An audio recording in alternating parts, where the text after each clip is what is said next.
Doctor Jaideep Kumar ji. Shri Radha Vallabh Shri Harivansh. Radhe Radhe महाराज जी। महाराज जी, आपके सत्संग सुनकर मैं, मेरी पत्नी, मेरा बेटा प्रतिदिन राधा नाम जपने का अभ्यास करने लगे हैं। महाराज जी, जीवन में कभी कभी ऐसे रिश्ते नाते आते हैं जिन्हें हम सच्चा प्यार और आदर देना चाहते हैं, लेकिन उनसे केवल घृणा एवं निरादर ही मिलता है। ऐसे समय में दिल दुखता है। हम अपने मन को शांत उस समय कैसे रखें? भगवान का स्मरण करके, भगवान का स्मरण करके, क्योंकि यहाँ कोई सच्चे हृदय से प्यार करना नहीं चाहता। यहाँ सब जगह स्वार्थ, छल, कपट, अपनी कामना की पूर्ति। यहाँ सच्चे हृदय वालों का आदर नहीं है। सच्चाई से चलने वालों का आदर कम है समाज में। आज जो जितना गंदा बोल सके, गंदा चल सके, गंदा आचरण कर सके, समाज उसी के, भाई ये ऐसा। और जो सिधाई से चले ना, तो लोग कंकड़ मारते, सीधे चलते चलने में कंकड़ मारते हैं, उसे छेड़ते हैं, उसको उपहास करते हैं, उसको नीचा दिखाने की कोशिश करते हैं। जो धर्म में चलना चाहता है, जो भक्ति करना चाहता है, उसका उपहास करते हैं लोग। लेकिन सत्य सत्य रहता है। उपहास सह जाओ। हम किसी से प्यार करें सच्चे हृदय से, और वो हमें सच्चे हृदय से प्यार करे, वो केवल एक ऐसा है, भगवान, दूसरा कोई नहीं है। ये हम पक्की बात तुम्हें बता देते हैं। छल कपट का प्रेम तो हमने देखा है, लेकिन सच्चा प्रेम नहीं देखा। महाराज जी, आप तो सबके हृदय की बात जानते हैं, तो क्या जो अधर्म आचरण कर रहा है वो अंदर से शांत है क्या? नहीं, बिल्कुल अंदर की बात तो महाराज जी अंदर आप ही पकड़ पाएंगे। अंदर से अशांत और भयभीत। जैसे एक किसी गैंग का आदमी, जो हम सैनपुर में गंगा किनारे थे, तो गैंग में विस्फोट हो गया था, तो भाग के आया था। वो रात में सोते समय 2-2 मिनट में उठ के बैठ जाता। तो हमसे कहते, क्यों भाई? बोले, मुझे डर है। तो जो दूसरों की हत्या किए हुए, जो पाप किए हुए, वो चैन से सो नहीं सकते, चैन से खा नहीं सकते, उस मतलब चैन से 1 मिनट नहीं रह सकते। केवल बाहरी रुआब तुम्हें दिखाई देती है कि लांग बूट पहरे, राइफल लिए और बड़ा ऐसा। फायदा क्या हुआ महाराज? तो बस यही तो जीव का भ्रम है, यही जीव का भ्रम है। वो फायदे के लिए अगर समझे तो भगवान का मार्ग है। ये तो अच्छे, यही रोड के किनारे पड़े हैं, ये क्योंकि वो अधर्म नहीं कर रहे हैं ना, इसलिए वो रोड के किनारे चैन से सो रहे हैं। और वो गद्दा में भी बैठकर चैन से नहीं सो पा रहा था, 2-2 मिनट में उठ के बैठ जाता। कोई आया क्या, कोई मेरे विषय में पूछा क्या? वो एकदम घबरा रहा था और राइफल बगल में रखे हुए भयभीत है, अशांत है, चित्त बेचैन है। पाप करने वाला कभी शांत नहीं हो सकता। अशांत, चिंता, शोक, भय, उद्वेग, ये उसको प्राप्त होते, पर उसको दूसरा रास्ता मालूम नहीं, इसलिए उसी रास्ते पे बढ़ता चला जाता है, उसी रास्ते पे बढ़ता जाता है। क्योंकि कहीं से धन मार लिया तो है, तो भयभीत है। मर्जी समझ आ रही है कि कोई सरकारी उसमें भी है, अगर उसने 5 लाख की घूस भी ले ली, बट उसको प्रतिपल भय है कहीं घर में छापा ना पड़ जाए, कोई पकड़ा ना जाऊं। बट महाराज जी, ये बात समझ क्यों नहीं आती हमें? भगवान की माया ऐसी प्रबल है कि वो अज्ञान में ही जी रहा है, इसलिए उसको समझ में नहीं आता। और फिर समझ में कभी एक ना एक दिन आ जाता है, जब पकड़ा जाता है, बेइज्जती होती है, तब उसको लगता है यार इससे तो अच्छा है कि जो हमें सरकारी पेमेंट मिल रही थी उसी में शान से जीते। तो एक ना एक दिन अधर्म चोट करता है, पर जब चोट करता है तो बहुत समय व्यतीत हो जाता है, बहुत हम आगे निकल गए होते हैं, पीछे लौटने का चांस नहीं रहता है। महाराज जी, आप तो शास्त्रों का परिणाम भी जानते हैं, तो इसका परिणाम क्या होगा? नरक, अन्य पशु पक्षियों की योनियों में जाना, भयानक रोगों से ग्रसित हो जाना, और इसी जन्म में परिवार में भयानक अशांति फैल जाना।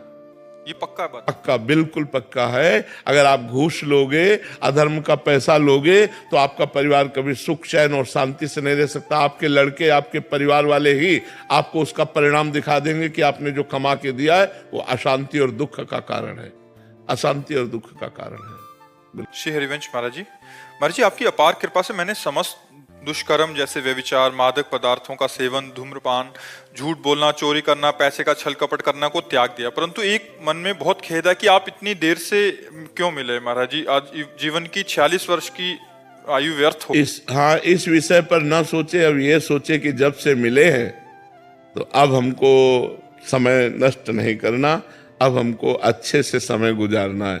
भगवान का नाम जप करते हुए, परोपकार करते हुए, धर्म पूर्वक धन कमाते हुए, परिवार का प्यार पूर्वक पोषण करते हुए, अब जीवन में अपराध नहीं करना, गलती नहीं करना। अब लो नशानी, अब ना नशई हो। तो जितनी श्वासें हैं, जितना आपका समय है, वही भगवत प्राप्ति के लिए पर्याप्त है। उसी से भगवान की प्राप्ति हो जाएगी। हमें जो समय अब मिला है, हम जग गए तो अब हमसे गलती ना होने पावे, ये सबसे बड़ी बात है। पीछे जो भूत गया उसको तो छोड़ो, अब भविष्य की चिंता को छोड़ो, वर्तमान को संभाल लो। वर्तमान को भगवान नाम जप में, वर्तमान को परोपकार में, वर्तमान में दूसरे की सेवा करो, इसी से तुम्हारा मंगल हो जाएगा। अंजू जिंदल जी। राधे राधे महाराज। महाराज जी आपके चरणों में कोटि कोटि प्रणाम। महाराज जी मेरे प्रश्नों के सारे उत्तर तो आप अपने आप ही दे देते हैं, मुझे तो सिर्फ इतना पूछना है कि आपको मेरे और मेरे जैसे जितने भी लोगों का प्रश्न होता है उनका उत्तर और प्रश्न दोनों कैसे पता लग जाता है, क्योंकि सब यही कहते हैं कि हम प्रश्न सोचा और अगले दिन महाराज जी ने हमारे प्रश्न का उत्तर दिया। नहीं, इसमें मुख्य बात भगवान की है, जो हमारे भी हृदय में बैठे और आपके भी हृदय में बैठे हुए। तो आपके हृदय में कोई ऐसा प्रश्न हुआ और किसी ने आप प्रश्न कर दिया और उसका उत्तर आपको मिल गया, तो इसमें मुखिया भगवान हुए ना, मुख्य तो भगवान हुए। जो प्रश्नकर्ता से वही प्रश्न कराया जो सैकड़ों लोगों के हृदय में चल रहा था, और उत्तरकर्ता के हृदय में बैठ के उत्तर दे दिया। तो प्रश्नकर्ता और उत्तरकर्ता और श्रोता तीनों में मुख्य भगवान हुए कि नहीं हुए? तो भगवान का ही ये सारा खेल है। पर महाराज जी अगले दिन ही कैसे होता है कि प्रश्न का उत्तर अपने आप ही आ जाता है? हाँ, तो भगवान का ही खेल है, इसमें हमारा क्या खेल? हम तो कच्चा न पड़े, हमें तो कुछ ज्ञान नहीं है, भगवान ही सब बुलवाते हैं। अनन्या सिंह जी। राधे राधे महाराज। राधे राधे महाराज जी। महाराज जी ईमानदारी पे भी चलने पे कभी कभी कष्ट भोगने पड़ते हैं, और क्या ये प्रारब्ध हम अपने अच्छे और सच्चे कर्म से सही नहीं कर पा रहे? नहीं नहीं, इसमें वर्तमान के सत्य मार्ग में चलने की कमी का कोई प्रमाण नहीं होता। इसमें होता हम सत्य चल रहे हैं, लेकिन इस समय हमारा बुरा प्रारब्ध चल रहा है। तो देखा जाता है कभी कभी धर्मात्मा पुरुष दुख भोगते हुए और पापात्मा पुरुष सुख भोगते हुए। तो पापात्मा पुरुष का उस समय पुण्य चल रहा है, तो पुण्य फल से वो सुख भोग रहा है, और वो पाप का फल चल रहा है, इसलिए धर्मयुक्त चलने पर भी उसे दुख भोगना पड़ रहा है। लेकिन विजय धर्मात्मा की होगी, पापात्मा का नाश होगा। जैसे कुछ समय तक 12 वर्ष का वनवास, 1 वर्ष का अज्ञातवास पांडवों को भोगना पड़ा, और सम्राट पद पर दुर्योधन बैठे खूब फूला, लेकिन अंत में हस्तिनापुर नरेश महाराज युधिष्ठिर हुए और कौरवों का सम्यक विनाश हुआ। तो पापात्मा पुरुष कभी कभी सुखी देखा जाता है वो अपने पुण्य बल से, और जब उसका पुण्य क्षीण हो जाएगा और वर्तमान का पाप और पुराना पाप जुड़ेगा तब वो ब्लास्ट हो जाएगा, तब वो नष्ट हो जाएगा। तो हमें चाहिए धर्म से ही चलना चाहिए, भले दुख मिले तो हमारे पूर्व पाप का परिणाम है, उसे हम भोग लेते हैं, आगे हमारा मंगल होगा। ये पक्का निश्चित बात है, इसमें कोई भी संशय नहीं है। तो ब्रह्मास्त्र का प्रयोग मच्छर मारने के लिए जैसे नहीं किया जाता, ऐसे ही अपने भजन का प्रयोग अपने रोग नाश के लिए नहीं किया जाता। ये भजन का ही बल है कि हम आपके बीच में बैठे हैं ऐसी स्थिति पर भजन का बल का प्रयोग भगवान की प्राप्ति है, ना कि इस नाशवान शरीर को स्वस्थ कर लेना। अगर स्वस्थ भी होंगे और कल मरना है तो मर ही जाएंगे, और अगर हमें 10 साल जीना है तो अस्वस्थ होते हुए भी हम 10 साल जिएंगे और वो कार्य करेंगे जो एक स्वस्थ पुरुष भी नहीं कर सकता है। तो हमें चाहिए अपने भजन का प्रयोग सुख दुख में नहीं, भगवान की प्रसन्नता में प्रयोग करना चाहिए। तो भगवान प्रसन्न हो गए तो जा पर कृपा राम की हुई, ता पर कृपा करे सब कोई, सब मंगल हो जाएगा, सब आनंद हो जाएगा। मनोज गांधी जी करनाल से। महाराज जी आपके चरणों में कोटि कोटि प्रणाम। महाराज जी जीवन में कभी किसी का गलत नहीं किया, हमारे पास मौका भी आया गलत करने का, फिर भी नहीं किया, पर लोग अपना समय आते ही अपना रंग दिखा देते हैं, हमारे साथ गलत कर देते हैं, उन्हें हमें जवाब कैसे देना चाहिए? नम्रता पूर्वक गलत ना करते हुए, यदि आप सत्संगी हैं, आप विवेकी हैं, तो आप तो गलत कीजिएगा मत, और आपके साथ जो गलत होता है उसे सह लीजिएगा। आप अच्छा कीजिएगा तो आपकी उन्नति हो जाएगी, लौकिक और पारलौकिक दोनों उन्नति हो जाएगी। सांसारिक उन्नति भी हो जाएगी और भागवतिक उन्नति हो जाएगी। और जो आपको ठग रहे हैं, आपके साथ बेईमानी कर रहे हैं, आपके साथ अपना गलत रूप दिखा रहे हैं, उनका लोक और परलोक दोनों नष्ट हो जाएगा। तो अपने को चाहिए कि जो अपने साथ गलत करे उसके साथ अच्छा व्यवहार करें, क्योंकि हम लोग सत्संगी हैं, हम लोग भागवतिक हैं। तो जैसे किसी ने बहुत गरमबाजी दिखाई दी, गाली दे रहा है, अपमानित कर रहा है, तो शांत होकर वहां से निकल जाओ।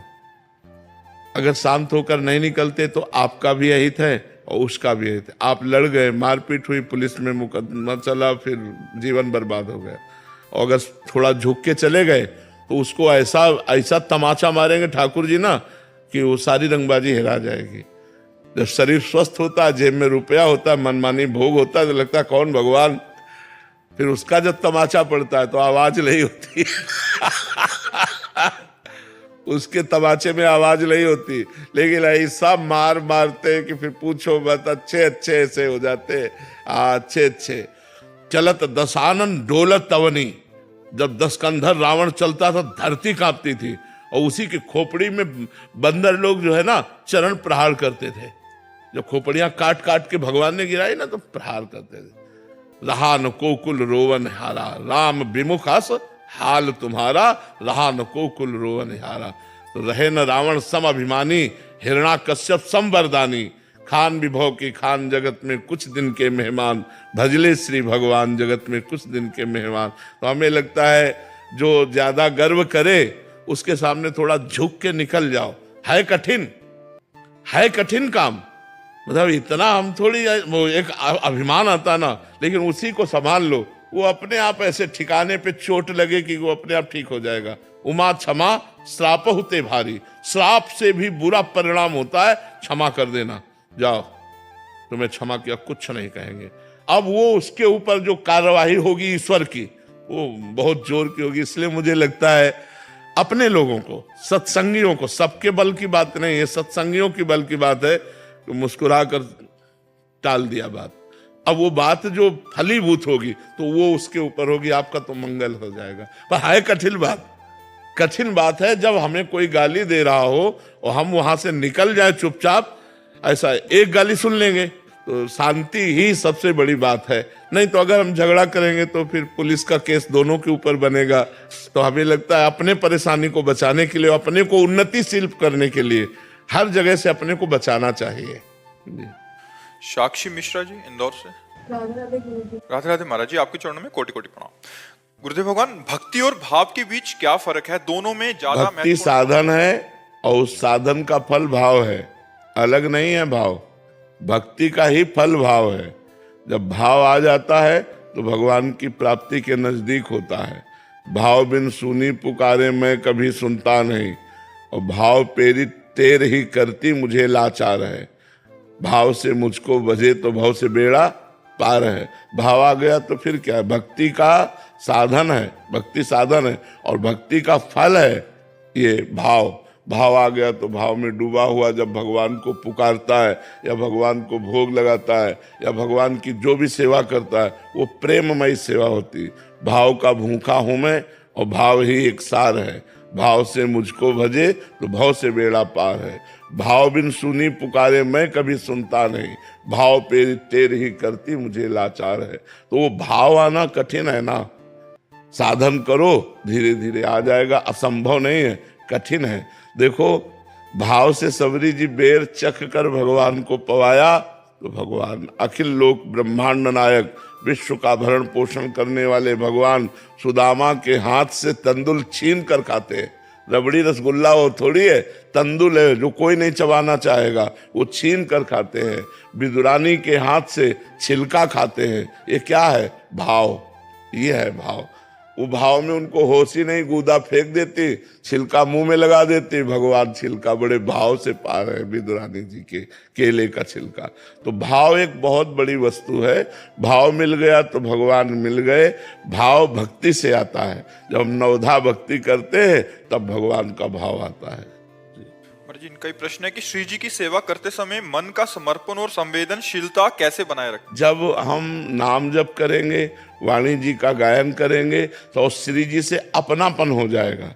देखो, एक पड़ोसी के बच्चे को दूध पिलाना और एक अपने बच्चे को दूध पिलाना, अंतर हो जाएगा? नहीं, अंतर हो जाएगा। पड़ोसी के बच्चे में है कि, लेकिन अपने बच्चा, अपना बच्चा, तो ऐसे ही भगवान को भगवान मानकर सेवा करना और भगवान को अपना मानकर सेवा करना, अंतर पड़ जाएगा। आपके मन में जैसे भगवान को जब अपना मान लिया जाता है, तो एक दिन कृष्णदास जी महाराज वल्लभाचार्य जी के शिष्य बाजार में जा रहे थे, गरम गरम जलेबी बन रही थी। कहा यार ये तो ठाकुर जी के लिए बढ़िया है। आंख मूंदा और भाव से, तो वहां ठाकुर जी जलेबी पाने लगे। भाव से भेजा ना, भाव से जलेबी खरीदी नहीं, केवल आंख मूंद कर भाव से, अरे तो ठाकुर जी के लायक गरम गरम जलेबी बढ़िया, ठाकुर जी पाने लगे। हमारा भाव बन जाए ठाकुर जी के प्रति अपना, कि मेरे ठाकुर जी, मेरे प्रियालाल, तो फिर जो सेवा होगी वो बड़ी सुंदर होगी। अब ये अपनापन नहीं हुआ ना। अब जैसे आप तो पाओ हलवा और चाय और रबड़ी और ठाकुर जी के आगे रख दो चिरौरी, तो फिर भाव क्या रह गया ठाकुर जी का। दुकानों में पूछते हैं सुपारी अपने लिए लोगे कि ठाकुर जी के लिए? अपने लिए तो फिर वो अलग दी जाएगी। तो ऐसा करोगे तो फिर ठाकुर जी भी बहुत चतुर शिरोमणि है वो फिर जल्दी पकड़ में नहीं आते। पत्र पुष्प से मैं प्रसन्न हो जाता हूँ तो बड़े भाव, भाव देखो, अगर हमारा भाव है तो भगवान एक तुलसी दल से प्रसन्न हो जाएंगे। एक तुलसी दल, देखो बताया ना, तंदुल कौन पाता है? कौन? तंदुल माने होते चावल के टूटे हुए किनके, छिलका कौन पाता है? ब्रह्मांड नायक प्रभु है। बेर, सबरी जी के बेर प्रसिद्ध है, सुदामा के चावल प्रसिद्ध है, तंदुल प्रसिद्ध है, और विदुरानी का केला का छिलका प्रसिद्ध है कि भगवान ने पाया। इसलिए पाया, उसमें प्रेम है, उसमें भाव है। यदि वस्तु में एक पत्ते में एक तुलसी दल चढ़ा रहे हो, आपके आंसू गिर रहे हैं, भाव उतने में भगवान बिक जाएंगे। एक चुल्लू जल भगवान को दे दो, उतने में प्रसन्न हो। पर प्रसन्न तब होंगे जब आप अपनापन करके दे रहे हो, तब बात बनेगी, नहीं तो बात नहीं बने। प्रवीण हड़िया जी, राधे राधे महाराज जी। महाराज जी, मेरे मन में ये विडंबना है कि कभी कभी किन्हीं सिद्ध या शुद्ध पुरुष के प्रवचन सुनते समय कह रहे कि महाराज जी कभी कभी कोई तर्क हो जाता है कि क्या ऐसा भी हो सकता है? हाँ, हो जाना चाहिए, कोई परेशानी नहीं है, उसका निराकरण कर लेना चाहिए। दूसरी तरफ लगता है कि क्या तो को बात पे भरोसा नहीं है, फिर अंदर ही नहीं, अगर तर्क हो जाए तो हम उसका निषेध नहीं करते। तर्क होना हमारा स्वाभाविक है, तो हमको संतों से प्रश्न कर लेना चाहिए। अगर तर्क होता है तो प्रश्न कर लेना चाहिए, तो वो और उसको खोलकर समझाएंगे तो आपका तर्क शांत हो जाएगा। क्या हमें सीधा बात नहीं मान लेनी चाहिए? ऐसा भी लिखा है कि हमें, ये तो सर्वोत्तम श्रद्धा है कि जो बात निकली उसको मान लिया, लेकिन अगर तर्क आ जाता है तो कोई गलत बात नहीं है। तर्क आना कोई गलत बात नहीं कि आप जो कह रहे हैं इसको हम कैसे धारण कर सकते हैं, कैसे मान सकते हैं, तो और ही विस्तार से उसको बताएंगे। पर ये ऐसा भी हो सकता है कि नाम जापक ऐसे हुए, ऐसा हुआ, ऐसा तर्क आ जाता है कि क्या ये सच बोल रहे हैं, मतलब किसी बात पे कि जब उनकी सिद्धावस्था की बात। नहीं, संशय तो नहीं करना चाहिए। भगवान के भजन में बड़ी सामर्थ्य है, बहुत बड़ी सामर्थ्य है, तो ऐसा संशय नहीं करना। नाम से कुछ भी हो सकता है, नाम में बड़ी सामर्थ्य है, लेकिन जप करके तो देखो, नाम में बहुत सामर्थ्य है, नाम में अपार सामर्थ्य है। नाम जप कर ये संशय नहीं करना चाहिए ऐसा भी हो सकता है कि हाँ, हो सकता है। नाम में बड़ी सामर्थ्य। भगवान करतुम अकर्तुम अन्यथा करतुम है। भक्त प्रहलाद जी को आग में जलाया गया, विष पिलाया गया, तो वो उनकी इतनी उच्च कोटि की भक्ति थी कि उनको आग भी नहीं जला पाई। अब हर भक्त को तुम जला के देखो कि प्रहलाद जी, तो हर भक्त प्रहलाद जी तो नहीं है। उनकी उस उच्च कोटि की अलग अलग स्थिति होती है ना। उनको ये जो पंचभूत है वो स्पर्श भी नहीं कर। जल में डुबोए गए लेकिन वो डूबे नहीं, पत्थर से दबाए गए लेकिन वो पिचके नहीं, आग से जलाए गए उनको जलन नहीं हुई। क्या क्या उनके ऊपर गैस छोड़ी गई मरण वाली, न जाने क्या क्या। वो हिरण्यकश्यप त्रिभुवनपति था, सब कुछ करके हार गया, लेकिन बाल भी नहीं झुलसा पाया। क्यों? इतनी उच्च कोटि की भक्ति की भगवान खंभा फाड़कर नरसिंह रूप में प्रकट हो गए, जो रूप कभी न सुना गया, न देखा गया, न पढ़ा गया। प्रहलाद जी की भक्ति से भगवान ने वो रूप धारण किया जो कभी पढ़ा नहीं गया, कभी देखा नहीं गया, कभी सुना नहीं गया। नरसिंह रूप, नीचे नर और ऊपर सिंह, वो भयंकर रूप कि त्रिभुवनपति हिरण्यकश्यप कांप गया और अस्त्र शस्त्र छूट गए, एक दहाड़ में मूर्छित होकर गिर गया। तो भगवान है यार। और उन भगवान का जो भजन करते हैं तो कुछ भी हो सकता है, कुछ भी हो सकता है, उसमें कोई मतलब समस्या नहीं है। तो इसलिए नाम जप करो, खूब भगवान के भजन में रहो, सब सुविधा भगवान दे देंगे, लोक परलोक की सब दे देंगे। मेहनत करो। अब हम मेहनत करते हैं, दिन भर मेहनत करते हैं, बीमार होने पर भी मेहनत करते हैं। यहाँ जो मेहनत हुई अपने एकांत में जब हुए तो वहां भी मेहनत शुरू। अपना अपना काम है, धंधे में लगे हो तो मालिक देख रहा है ईमानदारी से, तुम्हें वो इतना देता रहेगा। और फ्रॉडगिरी से जितना चलेगा वो 4 दिन चलेगा, इसके बाद बैठ जाएगा। तो इसलिए धर्म से चलो, खूब नाम जप करो, सब कामनाएं भगवान पूर्ण करने में समर्थ है। सोनिया जी पानीपत से। राधा वल्लभ श्री श्री हरिवंश महाराज जी। महाराज जी, अक्सर प्रतिकूल समय में किसी के पास जाएं तो वो उपाय में टोटका पूजा आदि की सलाह समाज को देता है, तो परंतु नाम जप और भजन पर वो विश्वास नहीं बनता, ना कोई नाम जप और भजन की सलाह मानता है। महाराज जी, सभी का ध्यान टोटका आदि में ही रहता है कि जल्दी लाभ मिल जाए। अरे काहे को फालतू की बातों में समय बर्बाद करोगे। भगवान का नाम सर्व मंगलमय है। भगवान की शरण में होने पर, भगवान का नाम जप करने से जो प्रारब्ध दुख है वो भोगने की सामर्थ्य आती है और नए पाप नष्ट हो जाते हैं, पाप करने की इच्छा का नाश हो जाता है, जीव का परम मंगल हो जाता है। इन टुटका फुटका से कुछ नहीं होता। अरे भगवान की कथा करो, भगवान का नाम कीर्तन करो, भगवान की महिमा का गान करो। सब जीव माया से भूला हुआ है, इसीलिए सब कोई सलाह थोड़ी भगवान के नाम की देता है। ये बहुत भूल है, इधर उधर करने से कुछ नहीं होता। सुनो भरत भावी प्रबल बिलख कहो मुनिनाथ, हानि लाभ जीवन मरण जस अपजस विधि हार। ये टुटका से ठीक होने वाला नहीं है, ये विधान है, टुटका से ठीक होने वाला नहीं। भाई मैं हमारी बात मान लो, भगवान का आश्रय लो। सर्व विपत्ति का नाश करने में समर्थ केवल भगवान है, दूसरा कोई नहीं है। हर दुख का नाश करने के लिए भगवान समर्थ है, हरि समर्थ है। उनका आश्रय लो, उनका नाम जपो करो। अगर भाई किसी को टुटका से फायदा मिल जाए तो आपके पुण्य से उसका लाभ मिला है, ना कि टुटका से। जैसे आपकी भावना बनी, आप यहाँ आए और आपका कोई काम बन गया, तो आप आए, ये आपका पुण्य हुआ, तपस्या हुई ना। आप मेहनत कर कर आए, घंटों खड़े रहे, दर्शन किए, तो उसके फल रूप में आपका काम बन गया। वो हमसे थोड़ी बना, वो आपकी साधना बनी, तब आपका काम पूरा हो गया। तो हमें लगता है कि हम साधना करें, हम तपस्या करें, हम भगवान का भजन करें, जो सत्य मार्ग है उसका हम अवलंबन लें। ये टुटका फुटका से तो मुझे नहीं लगता कि कुछ होने वाला है। और टुटका कहते किसे हैं, क्या टुटका होता है? चौराहे पे नींबू रखो, फिर उसकी चार और फिर पीछे को फेंको।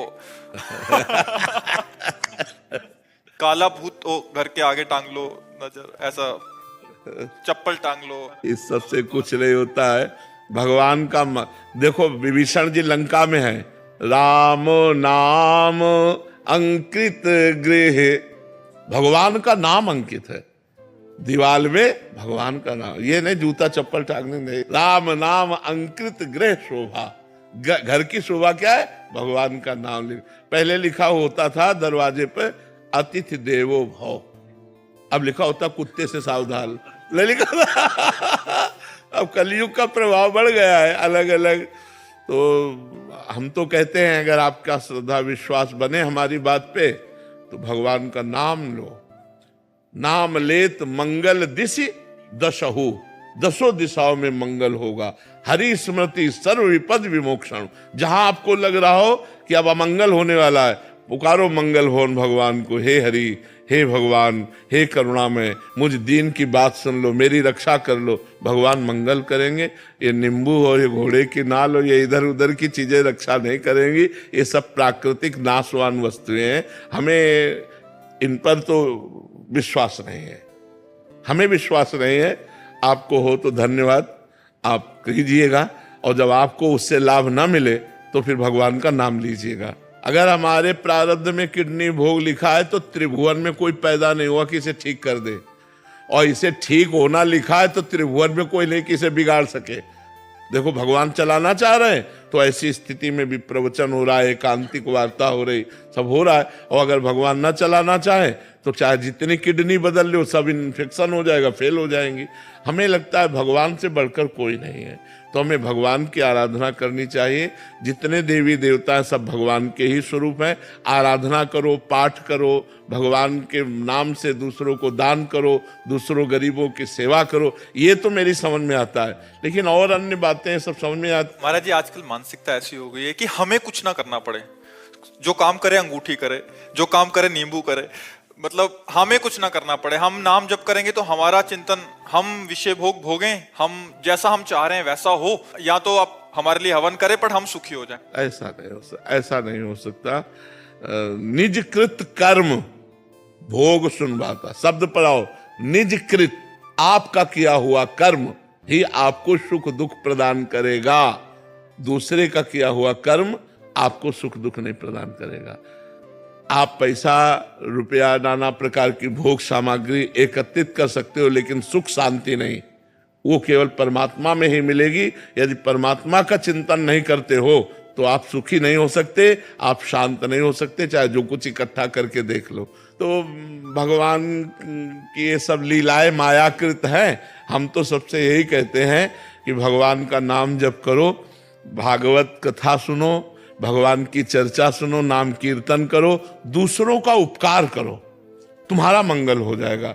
श्री हरिवंश महाराज जी आपकी अपार कृपा से मैंने समस्त दुष्कर्म जैसे व्यभिचार, मादक पदार्थों का सेवन, धूम्रपान, झूठ बोलना, चोरी करना, पैसे का छल कपट करना को त्याग दिया। परंतु एक मन में बहुत खेद है कि आप इतनी देर से क्यों मिले महाराज जी? आज जीवन की 46 वर्ष की आयु व्यर्थ हो। इस विषय पर न सोचे, अब ये सोचे कि जब से मिले हैं तो अब हमको समय नष्ट नहीं करना, अब हमको अच्छे से समय गुजारना है। भगवान का नाम जप करते हुए, परोपकार करते हुए, धर्म पूर्वक धन कमाते हुए, परिवार का प्यार पूर्वक पोषण करते हुए, अब जीवन में अपराध नहीं करना, गलती नहीं करना। अब लो नशानी अब ना नशई हो। तो जितनी श्वासें हैं, जितना आपका समय है, वही भगवत प्राप्ति के लिए पर्याप्त है, उसी से भगवान की प्राप्ति हो जाएगी। हमें जो समय अब मिला है, हम जग गए तो अब हमसे गलती ना होने पावे, ये सबसे बड़ी बात है। पीछे जो भूत गया उसको तो छोड़ो, अब भविष्य की चिंता को छोड़ो, वर्तमान को संभाल लो। वर्तमान को भगवान नाम जप में, वर्तमान को परोपकार में, वर्तमान में दूसरे की सेवा करो, इसी से तुम्हारा मंगल हो जाएगा।